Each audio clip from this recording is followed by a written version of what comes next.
Forget everything you know about the original Ben 10. In May 2026, original creators Man of Action officially rebooted the franchise with Dynamite Comics issue number 1, and they have completely transformed it into an absolute style universe filled with pitch black cosmic horror. In this reality, the Omnitrix isn't a cool superhero toy. It is a terrifying, semi-sentient piece of Lovecraftian biotechnology that latches onto its host like a Marvel symbiote, and the physical toll of transforming is so brutal it almost kills a 10-year-old child. Today, we are breaking down the hidden details, hidden Easter eggs, and the shocking lore changes in Dynamite's Ben 10 issue number 1 that completely change how we look at the universe. If you are ready for a darker take on the Tennyson mythology, hit that subscribe button to join the Fanverse because we are diving deep. Let's start with the most alarming change in the comic, how the Omnitrix attaches itself to Ben. In the classic 2005 cartoon, Ben approaches the crash site, inspects the pod, and the watch attaches only when he reaches his hand out. It's an accident. But in the Dynamite continuity, the watch is actively alive. Ben is standing meters away from the crash zone when the device literally launches itself out of the pod, flying through the air like Venom, and forcefully glues itself onto his arm. And the advanced AI inside this watch is far more protective and aggressive. When a massive predator corners Ben in the forest, he doesn't spin a dial or slam down the core.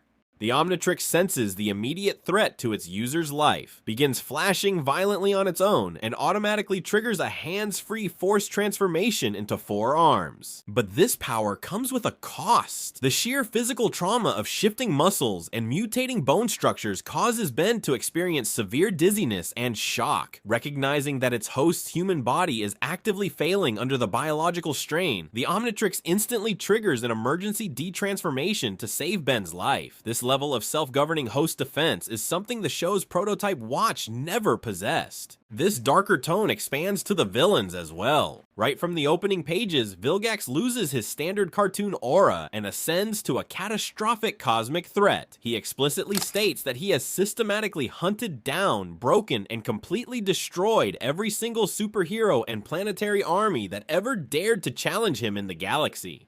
This heavily implies that in this new comic timeline, major cosmic powers like the Incursions or the Hybrid have already been completely wiped out or enslaved by Vilgax's forces. He believes the universe contains absolutely no weapons left to threaten him, except for the lost gauntlet on Earth. You can also see a gold gauntlet in his hand, similar to the Shield of Seegal from Alien Force. It means he already defeated the champions of the 10 worlds. When Ben finally manages to trigger Heat Blast, we see another major mechanic, borrowed straight from Ben 10, Alien Force. The moment the transformation finishes, the Omnitrix instantly hardwires an instinctual, basic understanding of the alien's name, vocal cords, and powers directly into Ben's brain. However, because Ben is an untrained 10-year-old kid, he accidentally draws far more raw thermal energy than he can control. In a moment of sheer panic, his flames overflow, and he completely incinerates the attacking forest beast. This isn't cartoon violence. The comic makes it clear that Ben is wielding a weapon of mass destruction. Which brings us to a massive lore question. Where did that cybernetic bear even come from? If you look closely at the panel details, this animal isn't a normal forest predator. It has cybernetic enhancements and mechanical technology grafted directly into its flesh. While the issue doesn't state it outright, core fans know this screams the handiwork of Dr. Animo, who is famous for unhinged animal gene splicing and cyber mutations. This ties directly into why the military arrives at the forest perimeter so quickly in the comic.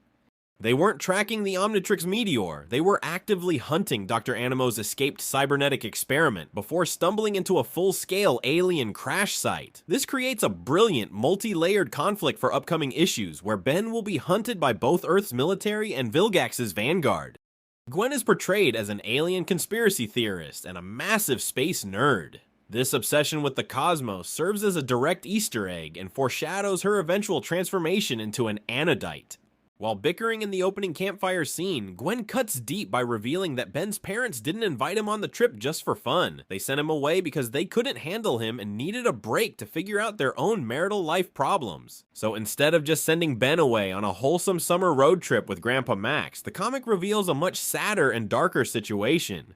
Man of Action is delivering a masterclass in how to modernize a classic story by blending body horror, deep superhero continuity, and genuine high stakes. If you want to see more hidden and awesome facts and Easter eggs related to Ben 10 new comic, then watch these two videos, where I broke down first issue of the comic and many more. But here's a question for the Fanverse. Do you prefer this darker, symbiotic take on the Watch? Or do you miss the fun, lighthearted nature of the original cartoon? Sound off in the comments below because I respond to every single one.